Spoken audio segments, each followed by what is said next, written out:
Hi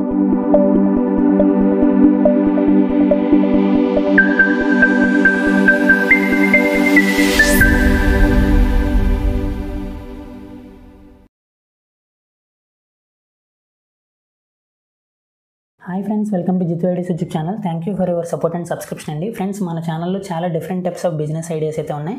seasonal business ideas కానీ, manufacturing business ideas, MSMEs, startups, dealerships, distributionships, ఇలా different types of business ideas అయితే ఉన్నాయి. So videos అయితే చూడండి, మీకు ఏదో ఒక వీడియో హెల్ప్ఫుల్ అయ్యే ఉంటుంది బిజినెస్ స్టార్ట్ చేయడానికి. అండ్ అలాగే అప్కమింగ్ వీడియోస్ అయితే మిస్ అవ్వకుండా ఉండడానికి మన ఛానల్ అయితే సబ్స్క్రైబ్ చేసుకుని బెల్ నోటిఫికేషన్ అయితే ఆల్లో పెట్టుకోండి. సో ఏ కొత్త బిజినెస్ వచ్చినా మన ఛానల్లో అప్డేట్ చేయడం జరుగుతుంది. సో దాన్ని మీరు కూడా ఏ బిజినెస్ స్టార్ట్ చేస్తే బాగుంటుందని చూసి ప్రతి వీడియో మంచి బిజినెస్ అయితే స్టార్ట్ చేయండి ఫ్రెండ్స్. సో ఈరోజు టాపిక్ వచ్చేసి ఫ్రూట్ జ్యూస్ బిజినెస్. సో ఈ ఫ్రూట్ జ్యూస్ బిజినెస్ అనేది ఎలా స్టార్ట్ చేయాలి, ఎంత ఇన్వెస్ట్మెంట్ అవుతుంది, ఎటువంటి లొకేషన్ సెలెక్ట్ చేసుకోవాలి, ఏమేమి లైసెన్స్లు కావాలి, ఏమేమి సర్టిఫికేట్స్ కావాలి, ఏమేమి డాక్యుమెంట్స్ కావాలి, ప్రాఫిట్ మార్జిన్ ఎలా ఉంటుంది, ప్రతిదీ వీడియోలో డిస్కస్ చేద్దాం ఫ్రెండ్స్. సో వచ్చేది సమ్మర్ సీజన్ కాబట్టి జ్యూస్ షాప్ బిజినెస్ అనేది one of the trendy business. ఎందుకంటే మనకి సమ్మర్ సీజన్ అనేది జ్యూస్ షాప్కి మంచి ట్రెండింగ్ ఉన్న బిజినెస్ అవుతుంది.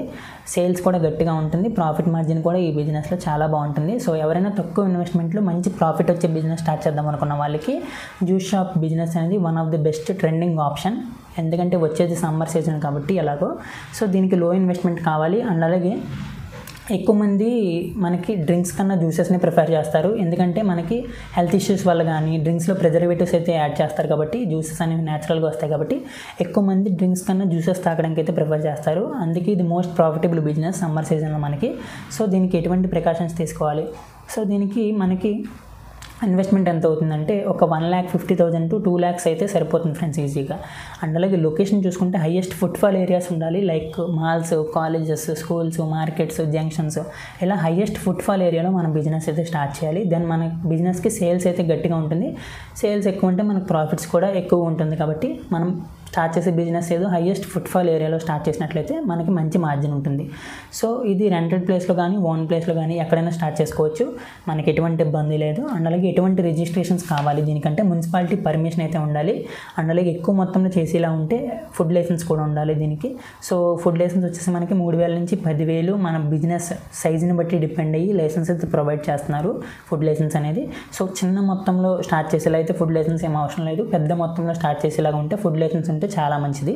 ఎందుకంటే మనం స్టార్ట్ చేసే బిజినెస్ ఏదైనా ఫుడ్కి రిలేటెడ్ కానీ డ్రింకింగ్కి రిలేటెడ్గా ఉంటే ఫుడ్ లైసెన్స్ అనేది పక్కా ఉండాలి. సో అది రూలు. కాకపోతే అందరూ అవసరం లేదు. సో ఒక స్మాల్ ఇన్వెస్ట్మెంట్తో తక్కువ పెట్టుబడితో స్టార్ట్ చేసే వాళ్ళకి, ఒక చిన్న మోతాదులో స్టార్ట్ చేసే వాళ్ళకి ఫుడ్ లైసెన్స్ అనేది ఏం మ్యాండేటరీ కాదు. సో కానీ ఉంటే మంచిది. సో అది మ్యాండేటరీ.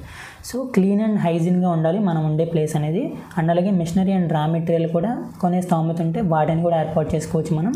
మిక్సర్స్, జ్యూసర్స్, ఒక 6 types ఆఫ్ మిక్సర్స్ ఉంటే మనకి ఈజీగా మనకి జ్యూస్ అనేది లైక్ ఒక దాంట్లో చేసే జ్యూస్ అనేది ఇంకో దాంట్లో చేయరు కాబట్టి ఒక 6 మిక్సర్స్ కానీ, జ్యూసెస్ కానీ మన అవైలబిలిటీలో ఉంటే చాలా మంచిది. అండ్ అలాగే సీజన్కి తగ్గట్టు ఈ బిజినెస్లో మనం మార్పులు చేసుకుంటూ ఉండాలి. లైక్ సమ్మర్ వస్తే మ్యాంగో, ఇలా ఎటువంటి ఫ్రూట్స్ పండుతాయో మనకి ఆ సీజన్స్లో, లైక్ సపోటా కానీ, షుగర్ క్యాన్ కానీ, కర్బూజా, మనం బేస్డ్ ఆన్ సీజన్స్ మనం ఏర్పాటు చేసుకుంటే ఇది 365 days బిజినెస్ అనేది రన్ అవుతుంది. అండ్ అలాగే పీలింగ్ మిషన్స్ కూడా మనకి ఇప్పుడు మార్కెట్లో అవైలబిలిటీగా ఉన్నాయి. మీరు ఎక్కువ మొత్తంలో ప్లాన్ చేద్దాం అనుకుంటే పీలింగ్ మిషన్స్ కూడా తీసుకోండి. అండ్ అలాగే మనకి రిఫ్రిజిరేటర్ అయితే ఉండాలి. ఎందుకంటే మనకి మిల్క్కి, ఐస్కి, కూలింగ్ ఐటమ్స్ మెయింటైన్ చేయడానికి రిఫ్రిజిరేటర్ అయితే ఉండాలి. అండ్ అలాగే ఈ ఫ్రూట్స్ స్టోర్ చేసుకోవడానికి. సో ఇది వచ్చేసి మనకి ఒక 15,000 నుంచి 40,000 అయితే ఈజీగా ఉంటుంది. ఎక్కువ మంది వాడే బ్రాండ్లు వచ్చేసి రాక్వెల్, బ్లూ స్టార్ ఎక్కువ మంది వాడతారు. కూలర్లు, రిఫ్రిజిరేటర్లు వచ్చేసి మనకి. సో జ్యూసర్స్ వచ్చేసి మనకి 3 types అయితే ఉండాలి. నార్మల్ ఉండొచ్చు, సెమీ ఆటోమేటెడ్ ఉండొచ్చు, ఆటోమేటెడ్ ఉండొచ్చు. మీరు పెద్ద మొత్తంలో ప్లాన్ చేసుకున్నట్లయితే ఆటోమేటెడ్ తీసుకోండి. లేదు మామూలుగా జస్ట్ చిన్న స్టాల్ ఏర్పాటు చేసుకుంటున్నామంటే నార్మల్ జ్యూసర్స్ ఉంటాయి కదా బయట, అవి ప్రిఫర్ చేయండి చాలు. ఎక్కువ మోతాదులో ఇన్వెస్ట్మెంట్ ఏం అవసరం లేదు. అండ్ అలాగే మనకి ప్రతి మిషను లేదా రిఫ్రిజిరేటర్ ఇవన్నీ మనకి ఫ్లిప్కార్ట్, అమెజాన్, ఇండియా మార్ట్ వీటన్నిటిలో మనకి అవైలబిలిటీలో ఉంటాయి. సో వాటి నుంచి అయితే మీరు పర్చేస్ చేయండి. లేదు బయట మనకి తక్కువగా దొరుకుతుంది, తక్కువ అమౌంట్కి దొరుకుతుంది అంటే బయట పర్చేస్ చేయండి. సో అండ్ అలాగే ఒక స్మాల్ ఏరియా అయితే ఉండాలి. ప్రజలు ఎవరైతే జనాలు కస్టమర్స్ ఉన్నారో వాళ్ళు కూర్చోవడానికి లైక్ ఒక 10 కుర్చీలు, ఒక 4 టేబుళ్ళు ఏర్పాటు చేసినట్లయితే వాళ్ళు కూర్చుని తాగుతారు ఈజీగా జ్యూస్లు అనేవి. సో అండ్ అలాగే డిస్పోజబుల్ పేపర్ గ్లాసులు అయితే వాడాలి. 200 ml, 400 ml ఇలా డిస్పోజబుల్ పేపర్ గ్లాస్ అయితే వాడాలి. సో వాటికి ఇన్వెస్ట్మెంట్ ఉంటుంది. అండ్ అలాగే మనకి బ్రాండింగ్ కావాలంటే మనకి మన షాప్ నేమ్ మీద మనం ప్యాక్ చేసి బాటిల్స్ మీద అండ్ అలాగే మనం ఇచ్చే గ్లాసెస్ మీద ప్రింట్ చేయించుకోవచ్చు స్పెసిఫిక్ బ్రాండింగ్ కావాలంటే.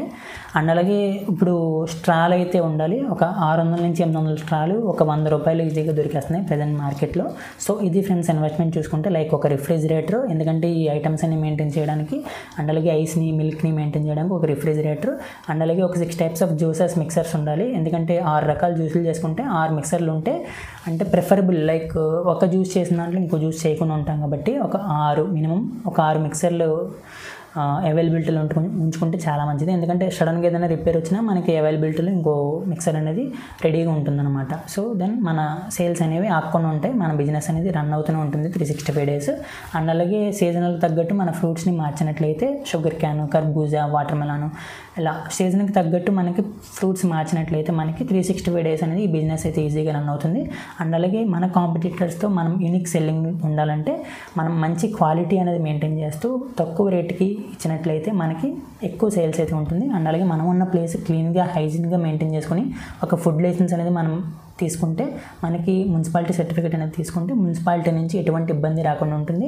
అండ్ అలాగే మనకి ఓన్ బ్రాండింగ్ కావాలంటే మనం ఏదైతే గ్లాసెస్లో వాళ్ళకి సర్వ్ చేస్తున్నామో ఆ గ్లాసెస్ మీద మన ఓన్ బ్రాండింగ్ ప్రింట్ చేసుకోవచ్చు అడ్వర్టైజ్మెంట్ పర్పస్కి. లేదంటే కొంతమంది ప్యాక్ చేసుకుని ఇంటికి కట్టుకెళ్తారు, సో ఆ బాటిల్స్ మీద మన బ్రాండింగ్ అయితే లేబుల్స్ ప్రింట్ చేయించుకోవచ్చు. ఈ విధంగా మనం అండ్ అలాగే కస్టమర్స్ కూర్చోవడానికి ఒక స్మాల్ ఏరియా ఏర్పాటు చేసుకుని అందులో టేబుల్స్, చైర్స్ ఏర్పాటు చేస్తే వాళ్ళు కూర్చొని ఈజీగా తాగుతారు. సో ఈ విధంగా మనకి ఈ బిజినెస్ అయితే రన్ చేసుకోవచ్చు. అండ్ అలాగే మనకి మార్కెట్లో జ్యూస్ ఫ్రాంచైజెస్ అనేవి చాలా టైప్స్ ఆఫ్ జ్యూస్ ఫ్రాంచైజెస్ ఉన్నాయి. సో ఆ ఫ్రాంచైజెస్ తీసుకొని కూడా మన బిజినెస్ అయితే స్టార్ట్ చేయొచ్చు. అండ్ అలాగే యూనిక్ సెల్లింగ్ పాయింట్ ఉండాలి. ముందుగా చెప్పినట్టు డిస్కౌంట్స్ ప్రొవైడ్ చేయడం కానీ, ఫస్ట్ 5 ఐటమ్స్ ఎంత డిస్కౌంట్, లేదంటే స్విగ్గీ జొమాటోలో కూడా మన షాప్ని లిస్ట్ చేసి మన సేల్స్ అనేది పెంచుకునేలాగా. లేదంటే స్విగ్గీ జొమాటో ఉండడం వల్ల మన షాప్ ఉందని చాలామందికి తెలుస్తుంది. సో చాలామంది ఆ స్విగ్గీ జొమాటోలో ఉంది అంటే చూసి మన దగ్గరికి వస్తారు కొనడానికి. సో ఆ విధంగా స్విగ్గీ జొమాటోతో మార్కెటింగ్ చేసుకోవచ్చు. అండ్ అలాగే సోషల్ మీడియా ద్వారా మార్కెటింగ్ చేసుకోవచ్చు. యూనిక్ సెల్లింగ్ పాయింట్ ఉంటే ఆ unique selling point first 5 times discounts ఎక్కువ ఇచ్చేలాగా, తర్వాత నుంచి తక్కువ ఇచ్చేలాగా, అండ్ అలాగే హై క్వాలిటీ మెయింటైన్ చేసేలాగా, హైజీనిక్గా ప్లేస్ హైజీనిక్గా క్లీన్గా మెయింటైన్ చేసేలాగా ఇలా ప్రతిదీ చూసుకుంటూ ఉండాలి. అండ్ అలాగే ఫుడ్ లైసెన్స్, చాలామంది ఫుడ్ లైసెన్స్కి ఎటువంటి డాక్యుమెంట్స్ కావాలని అడుగుతున్నాను నేను. సో ఈ ఫుడ్ లైసెన్స్ చిన్న మొత్తంలో అయితే అవసరం లేదు, పెద్ద మొత్తం చేయాలంటే పక్కా ఉండాలి ఫుడ్ లైసెన్స్ అనేది. సో దీనికి address proof, passport size photo and అలాగే ఐడి ప్రూఫ్ అండ్ అలాగే మనకి ఎవరైతే డైరెక్టర్స్, పార్ట్నర్స్ ఉన్నారో వాళ్ళందరి లిస్ట్ అండ్ అలాగే ఇన్కార్పొరేషన్ సర్టిఫికేట్ ఉండాలి. అండ్ అలాగే నో అబ్జెక్షన్ సర్టిఫికేట్ అయితే ఉండాలి. సో నేను చెప్తుంది ఎవరైతే పెద్ద మొత్తంలో స్టార్ట్ చేద్దాం అనుకుంటున్నారో వాళ్ళ కోసం. సో అది ఈ బిజినెస్లో ప్రాఫిట్ మార్జిన్ చూసుకుంటే ఒక 50 to 70% అయితే ఈజీగా ప్రాఫిట్స్ అయితే ఉంటాయి మనకి ఈ బిజినెస్లో. సో ఇది ఫ్రెండ్స్ ఈ వీడియో గురించి టోటల్గా చూసుకుంటే. మరొక మంచి బిజినెస్ అయితే మళ్ళీ కలుద్దాం. మీకు ఏమైనా డౌట్స్ ఉంటే కింద కామెంట్ సెక్షన్లో తెలియజేయండి, నేను వాటికి ఆన్సర్ చేయడానికి అయితే ట్రై చేస్తాను. మీరు ఇంకేమైనా బిజినెస్ గురించి తెలుసుకుందాం అనుకుంటే కింద కామెంట్స్లో తెలియజేసినట్లయితే నాకు తెలిసిన వాళ్ళని ఆల్రెడీ ఆ బిజినెస్ చేస్తున్న వాళ్ళని అడిగి తెలుసుకుని మీకైతే ఫర్దర్ వీడియోస్లో ఆ బిజినెస్ గురించి ఎక్స్ప్లెయిన్ చేయడానికి అయితే ట్రై చేస్తాను. సో అండ్ అలాగే బిజినెస్ స్టార్ట్ చేసే ముందు ఎవరైతే ఆ బిజినెస్ ఆల్రెడీ రన్ చేస్తున్నారో వాళ్ళని అడిగి అన్ని డీటెయిల్స్ క్లియర్గా తెలుసుకొని అయితే బిజినెస్ స్టార్ట్ చేయండి. ఎందుకంటే ఆ బిజినెస్లో ఉన్న కష్టాలు, నష్టాలు వాళ్ళకే తెలుస్తాయి. సో ఇది నా ఛానల్ నుంచి నేను ఇచ్చే టిప్ అనమాట మీ అందరికీ. సో ఇది ఫ్రెండ్స్, వీడియో నచ్చినట్లయితే లైక్ చేయండి. అండ్ అలాగే ఇంకేమైనా డౌట్స్ ఉంటే కింద కామెంట్ చేయండి. అండ్ అలాగే మన ఛానల్ ఎవరైనా సబ్స్క్రైబ్ చేసుకోకపోతే సబ్స్క్రైబ్ చేసుకోండి. ఎవరైనా బిజినెస్ చేద్దామని ఇంట్రెస్ట్ ఉన్న వాళ్ళు వాళ్ళకి ఈ వీడియో అయితే షేర్ చేయండి ఫ్రెండ్స్. మరొక మంచి బిజినెస్ అయితే మళ్ళీ కలుద్దాం. Thank you friends.